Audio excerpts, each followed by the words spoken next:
നിങ്ങൾക്ക് ആർക്കെങ്കിലും ഒരു കോൾ വന്നോ, പെർമനന്റ് കോൾ എന്ന് പറഞ്ഞിട്ട്? എനിക്കിപ്പോൾ രണ്ടാമത്തെ പ്രാവശ്യമാണ് ഈ കോൾ വരുന്നത്. അതിൽ പല കാര്യങ്ങളും അവർ ചോദിക്കുന്നുണ്ട്.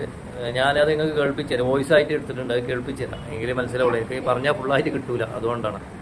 ഇതിനെ കുറിച്ചാണെന്നുള്ളത് എനിക്കിപ്പോഴും ഒരു ബോധ്യം വന്നിട്ടില്ല. ഇത് ഏതെങ്കിലും പാർട്ടിക്കാർ ചെയ്യാണോ അതോ മറ്റെന്തെങ്കിലും ആണോ എന്നുള്ളത് എനിക്ക് ഇതുവരെ മനസ്സിലായിട്ടില്ല. നിങ്ങളൊന്ന് കേട്ടു നോക്കൂ. കേരളത്തിലെ സാമ്പത്തിക പ്രതിസന്ധിക്ക് ആരാണ് ഉത്തരവാദി എന്ന് നിങ്ങൾ കരുതുന്നു? കേന്ദ്ര സർക്കാർ എന്നാണെങ്കിൽ ഒന്നമർത്തുക, കേരള സംസ്ഥാന സർക്കാർ എന്നാണെങ്കിൽ രണ്ടമർത്തുക, കേന്ദ്ര ഒപ്പം കേരള സർക്കാരുകൾ രണ്ടും ഉത്തരവാദികളാണ് എന്നാണെങ്കിൽ മൂന്നമർത്തുക, അറിയില്ല അല്ലെങ്കിൽ പറയാൻ സാധിക്കില്ല എന്നാണെങ്കിൽ 0 അമർത്തുക.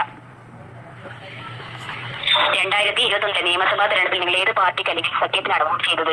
LDF എന്നാണെങ്കിൽ ഒന്നമർത്തുക, UDF എന്നാണെങ്കിൽ രണ്ടാമർത്തുക, NDA മറ്റുള്ളവ എന്നാണെങ്കിൽ 4 അമർത്തുക, വോട്ട് ചെയ്തില്ല അല്ലെങ്കിൽ നോട്ട എന്നാണെങ്കിൽ 9 അമർത്തുക, അറിയില്ല അല്ലെങ്കിൽ പറയാൻ സാധിക്കില്ല എന്നാണെങ്കിൽ 0 അമർത്തുക. കേരള സംസ്ഥാന സർക്കാരിന്റെ ഏറ്റവും വലിയ നേട്ടം എന്താണ്? വിഴിഞ്ഞം പദ്ധതി എന്നാണെങ്കിൽ ഒന്നമർത്തുക, ക്ഷേമ പ്രവർത്തനങ്ങൾ എന്നാണെങ്കിൽ രണ്ടമർത്തുക, ലൈഫ് മിഷൻ എന്നാണെങ്കിൽ 3 അമർത്തുക, അതിദാരിദ്ര്യ നിർമ്മാർജ്ജനം എന്നാണെങ്കിൽ 4 അമർത്തുക, വയനാട് പുനരധിവാസം എന്നാണെങ്കിൽ 5 അമർത്തുക, വിദ്യാഭ്യാസ മേഖലയിലെ പ്രവർത്തനം എന്നാണെങ്കിൽ 6 അമർത്തുക. ഇതൊക്കെ ആരാണ് പടച്ചു വിടണമെന്നൊന്നും എനിക്കറിയില്ല. പക്ഷെ ഇതിങ്ങനെ പറഞ്ഞുകൊണ്ട് നിൽക്കുന്നത്, ഇതൊരു 7-8 മിനിറ്റോളം ഇതന്നെ പറഞ്ഞുകൊണ്ട് നിൽക്കുകയാണ്. പക്ഷെ ഇത് ഏതെങ്കിലും പാർട്ടിക്കാർ ചെയ്യണതാണോ അതോ അതല്ലെങ്കിൽ മറ്റെന്തെങ്കിലും ആണോ എന്നുള്ളത് എനിക്കറിയാം. എനിക്ക് രണ്ടാമത്തെ പ്രാവശ്യമാണ് ഈ കോൾ വരുന്നത്. ഇൻഫ്രാസ്ട്രക്ചർ ഇൻവെസ്റ്റ്മെന്റ് ഫണ്ട് ബോർഡ് വഴി വികസനമൊപ്പം വ്യവസായ പുരോഗതി എന്നാണെങ്കിൽ 7 അമർത്തുക, കേരള ഫൈബർ ഓപ്റ്റിക് നെറ്റ്വർക്ക് വഴി ദരിദ്ര കുടുംബങ്ങൾക്ക് സൗജന്യ ഇന്റർനെറ്റ് കണക്ഷൻ എന്നാണെങ്കിൽ 8 അമർത്തുക, സാമുദായിക സൗഹാർദ്ദം എന്നാണെങ്കിൽ 9 അമർത്തുക, മറ്റുള്ളവ അല്ലെങ്കിൽ അറിയില്ല അല്ലെങ്കിൽ പറയാൻ സാധിക്കില്ല എന്നാണെങ്കിൽ 5 അമർത്തുക. കേരള സംസ്ഥാന സർക്കാരിന്റെ ഏറ്റവും വലിയ പരാജയം എന്താണ്?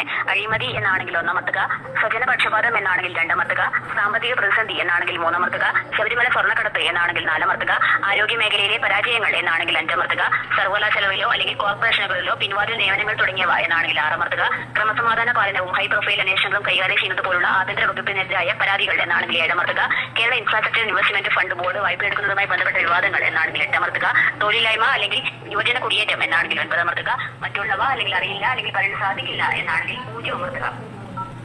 2026 കേരള നിയമസഭാ തെരഞ്ഞെടുപ്പിനെ സ്വാധീനിക്കാൻ സാധ്യതയുള്ള ഏറ്റവും കൂടുതൽ പ്രധാനപ്പെട്ട ഘടകം ഇവയിൽ ഏതാണ്? ഇങ്ങനെ ചോദിച്ചുകൊണ്ടിരിക്കുകയാണ്. ഇതിൽ നിൽക്കുന്നൊന്നുമില്ല, ഇതങ്ങനെ ചോദിക്കാനാണ് എന്തൊക്കെയാണെന്നുള്ളത്. അപ്പം എല്ലാം ഇതിൽ തന്നെ പറയുന്നുണ്ട്. ഈ ചോദ്യത്തിൽ തന്നെ ഉണ്ട് ഇതിനുള്ള എല്ലാ ഉത്തരങ്ങളും. ഇത് കമ്പ്യൂട്ടർ ആയതുകൊണ്ട് നമുക്ക് തിരിച്ചങ്ങോട്ടൊന്നും പറയാൻ പറ്റില്ല. ഇത് എന്താണ് സംഗതി എന്നുള്ളത് എനിക്കിപ്പോഴും മനസ്സിലായിട്ടില്ല. എനിക്ക് രണ്ടാമത്തെ പ്രാവശ്യമാണ് ഈ കോൾ വരുന്നത്. ഫസ്റ്റ് പ്രാവശ്യം ഒരു കോൾ വന്നിരുന്നത്, അത് കഴിഞ്ഞ് രണ്ടാമത്തെ പ്രാവശ്യം വന്ന കോളാണത്. ഇതിന് ലെങ്ത് കൂടുതൽ വെച്ചിട്ടാണ്, ഇതിൽ കൂടുതലായിട്ടുണ്ട്. പക്ഷേ ഞാൻ അത് ഒഴിവാക്കാം. നിങ്ങൾക്ക് ആർക്കെങ്കിലും വന്നിട്ടുണ്ടെങ്കിൽ കമന്റിലൂടെ അറിയിക്കും.